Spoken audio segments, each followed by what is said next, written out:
Where am I? So we're going to look at while and if-else loops today.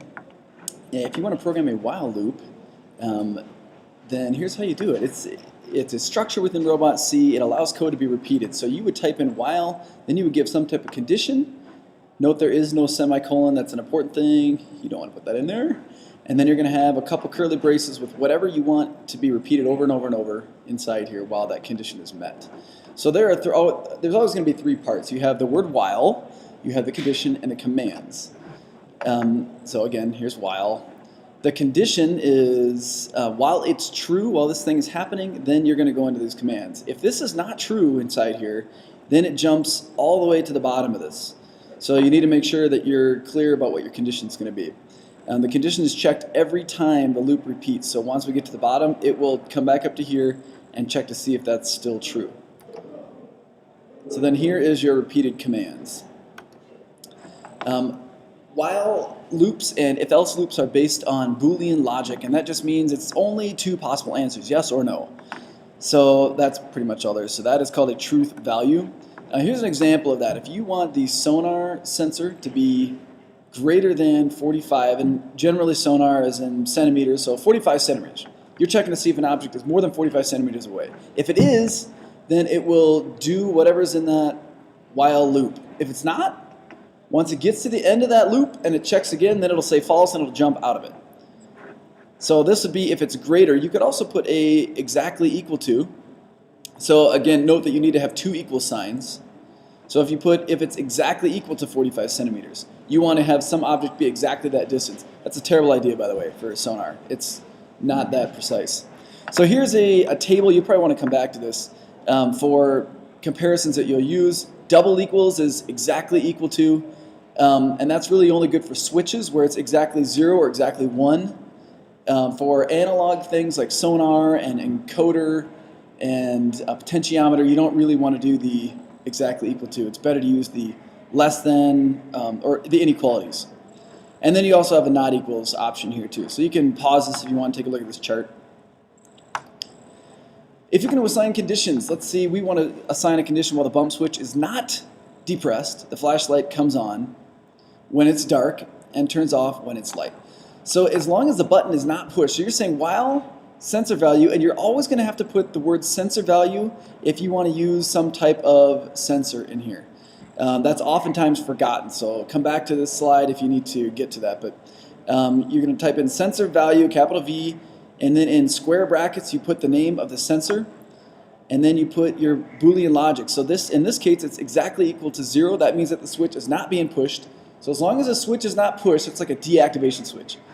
Then until it's a wait, until dark means wait until. Wait until it's dark, then turn flashlight on. So the flashlight's going to be on. And then you wait until it's light, and then the flashlight turns off. And at that point, it would come back up to here and see, is the bump switch still not pushed? And if it's still not pushed, then it will go through this again. And it's always going to be waiting until the dark and light. Another way that you can control loops is with timers. If you want to, well, where would the wait statement go if we wanted the loop to repeat for a controlled amount of time? If you want it to be timed, we need to use something else. And so we have an internal stopwatch, a timer. They should always be cleared before they're being used. And you need to be careful where you clear it, not in the middle of a timing statement. So here's an example of one. The first time that you use it, you'd want to clear the timer. And so the code for that is just clear timer. And then the name of the timer, and the timer's names are preset, T1, T2, T3, and T4. So you're not going to have to rename those. Now we're going to say while time 1, and then that's kind of the sensor value thing, brackets T1, while that is less than 30,000 milliseconds. It's always going to be in milliseconds. So that's while less than 30 seconds. So that's a key thing to remember. While that's happening, it runs this code. And it's going to be constantly checking to see if the sensor value of the bumper is pushed in, that's a 1. Or if the limit switch is pushed in, that's a 1. It's going to be constantly checking for those things for only 30 seconds. This is a great code to use if you want to make like a toy, maybe like a stuffed animal toy or something, and you put some robotics in it, and you push the button and it does something for a certain amount of time, and then it stops. That's a great place where you might want to use a timer if you're thinking about making some type of toy. So now we're getting down into the if and else statements. If statements in the program are evaluated by the condition contained in the parentheses. If it's true, then everything in the braces run. If it's not, then it's ignored and it would go down to an else statement. It's similar to the way a while loop works, but it doesn't repeat it, so that's an important thing. If you want something to repeat, use a while. If you want it to just check for this or this, then you use an if else. And so here would be an example of an if else, I guess. An if would be just checking for one statement, one thing, and then it would go beyond that. An if else checks for that one thing. If that's not true, it goes to the next option, and then it goes beyond. So here's an example of that. If this condition is true or false, or if it's true, sorry, then it would do these things. If it's false, it does these things. So that's why they say if condition true, it does this, else, which means it's false, and it goes down to here.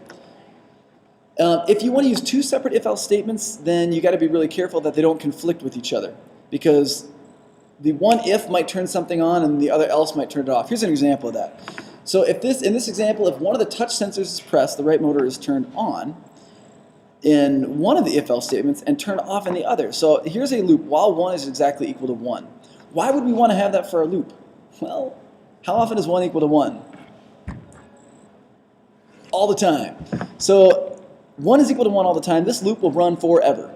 And you're going to use those kind of loops a lot, because you're going to want maybe you want your program to just run indefinitely, and it's waiting for inputs, it's waiting for sensors. So it just kind of sits there, but the code is still looking and searching. That's where you would use a while 1 equals 1 loop. And note again, that's 2 equal signs. So the first condition, if the sensor value bumper, the bump switch is pushed in, that's a 1, then we start the motor. If it's not, well, we don't have to worry about that, because we're going to say that we push the bump switch in. So the motor is started. And now it comes down to here. If the limit switch is pushed in, then it reverses the motor. But if the limit switch is not pushed in, it will stop that same right motor. So if you have the bumper pushed in, the right motor turns on. But if the limit switch is not pushed in, then it tries to stop the motor at the same time. So the motor is going to be like,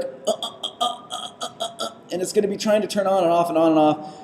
Or another example of why this is a terrible code is if you have the bump switch pushed in and the limit switch pushed in, what's going to happen here? Right motor forward and right motor reverse. So it's going to be freaking out on you. So this is an example of where you have if-else statements that are conflicting. Now you can fix this if you embed one into the other. So this gets a little bit tricky, so you might want to pause this after I explain it and just kind of digest this a little bit. So we have our same while loop. Now let's just read through this. If the bump switch is pushed in, the motor's on. And then we're there, we're good. So then we don't even have to look at the else, because all we have is the if. But if the bump switch is not pushed in, if the bumper is not in, then we go to the else statement, and now we start checking for the next thing. So they have embedded an if-else statement in here. You got to be really careful with your brackets when you do this. So if you decide that you want to do that, have it check for 2 sensors, then maybe come back to this presentation and take a look at this. So else, now we're going to do another one. If the limit switch is pushed in, move the motor in reverse. So we can't have the bump switch pushed in and the limit. If the bump is pushed in, this starts and won't even come down here, won't even read the else. If it's not pushed in, it reads this one, and now we start checking for these things. So then it's looking for the limit. If that's in, the motor is reversed. If it's not, then the motor is stopped. There is a second option besides an embedded, and this seems easier for my brain to figure out. That's using an else if. And in this case, so we're looking at the right-hand side over here because we just went over the left. If, again, we're in a while loop, if the bumper's pushed in, start it. If it's not, we go down to the else if. So now it's doing else, check the next thing. That's basically what that means, check the next thing. If the limit switch is pushed in, reverse it. But if that's not true, then we come down here to the final else, and then we stop the motor. So check 1, check 2. If neither 1 nor 2 are true, then we go down here to the else. And that's stop motor. So we're getting pretty complicated with these. You may not have, embedded if-else statements in yours, and that's totally fine. You don't have to. But if you want to try to really do something complicated and you're looking for, checking 1 or 2 or 3 sensors, then you're probably going to be using if-else statements or else-if statements. And that's it.